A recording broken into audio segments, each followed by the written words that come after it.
आप बताएं जी, कुछ लोग कह रहे हैं कि पाकिस्तान और श्रीलंका भाई भाई हैं, तो श्रीलंका भी जीत जाए तो हमें कोई परेशानी नहीं है। आप अच्छे खासे समझदार आदमी है कि दिमाग तो नहीं आपके चल गया कि आप अच्छे खासे समझदार आदमी है कि दिमाग तो नहीं आपके चल गया कि आप अच्छे खासे समझदार आदमी है कि दिमाग तो नहीं आपके चल गया कि नहीं नहीं, दिमाग ठीक है। कौन जीतेगा? पाकिस्तान जीतेगा इंशाल्लाह। और नासिर नंबरदार ने 4 LCDयाँ लगाई हैं, वो जीत गया है तो इंशाल्लाह मिठाइयाँ बांटेंगे। अगर हार गया है तो 4 LCDयाँ तोड़ देंगे। ये तो बड़े खतरनाक। इंशाल्लाह पाकिस्तान जीतेगा। हम पाकिस्तान के साथ हैं, जो अच्छा खेलेगा वो जीतेगा, चाहे श्रीलंका है चाहे पाकिस्तान, लेकिन हम पाकिस्तान के साथ हैं। शुक्रिया।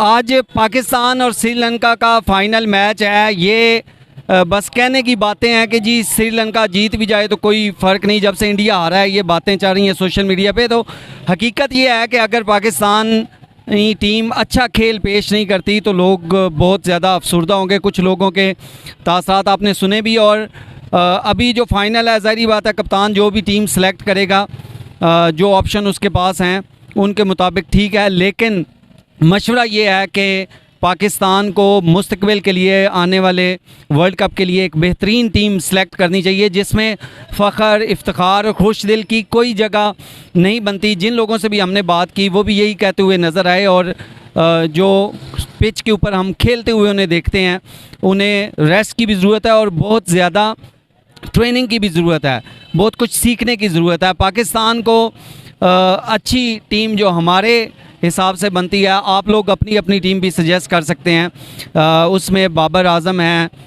मोहम्मद रिजवान है और फ़ख्र, इफ्तिखार और खुशदिल को निकाल के इनकी जगह पे एक अच्छा पेसर रखना चाहिए। बाद में जब शायद शाहीन शाह अफरीदी साथ मिल जाएगा तो अच्छा पेस अटैक आपके पास होगा।